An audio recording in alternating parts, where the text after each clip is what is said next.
তো ওয়েলকাম সবাইকে সরস্বতী পুজোর পার্ট 2 নিয়ে ব্লগ 2।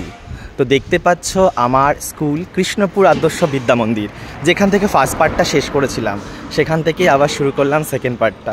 তো অসাধারণ সাজানো হয়েছে, প্রত্যেক বছরই দারুণ হয় থিম, এবছরও সেম তাই। ঘুরে ঘুরে তোমাদের ডিটেলসটা একটু হালকা করে দেখিয়ে দিচ্ছি, তোমরা সবাই দেখো। আর সাথে মা সরস্বতীর সাথে আমি নিজেও একটু সেলফি মোডে চলে এলাম, দেখো একদম সামনে থেকে দেখাচ্ছি। অসাধারণ থিম হয়েছে, দারুণ, প্রত্যেকবারই তাই হয়।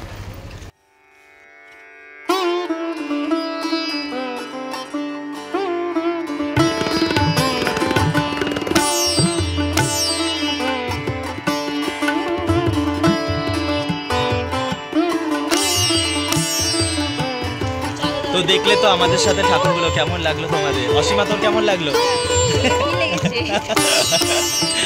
অসাধারণ, প্রত্যেকবারই দারুণ থিম হয়। আমরা আরও অনেকে থাকি, এবছর বাকিদের মধ্যে কারো শরীর খারাপ হয়ে গেছে, তো কোনো অসুবিধা নেই, আমি আর অসীমা বেরিয়ে পড়েছি। এই পুজোটার কথা না বললে ব্লগটা সম্পূর্ণ হয় না, কারণ এই পুজোটা ব্লগ এই কারণেই বলছি, কারণ এটা পুজো করছে হচ্ছে সন্টা বাবা, মানে আকাশ প্রসাদ।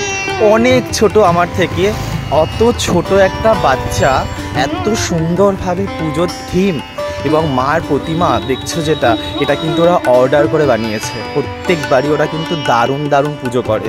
তো দমদম পার্কে আসলে কিন্তু তোমরা তরুণ দল ক্লাবের সামনে এই পুজোটা কিন্তু প্রত্যেকবার দেখো। ছোট ছোট খুদে খুদে বাচ্চারা এত সুন্দর থিম করে যে এটা না দেখলে দমদম পার্কের পুজো দেখা তোমাদের কাছে অসম্পূর্ণ হয়ে যাবে।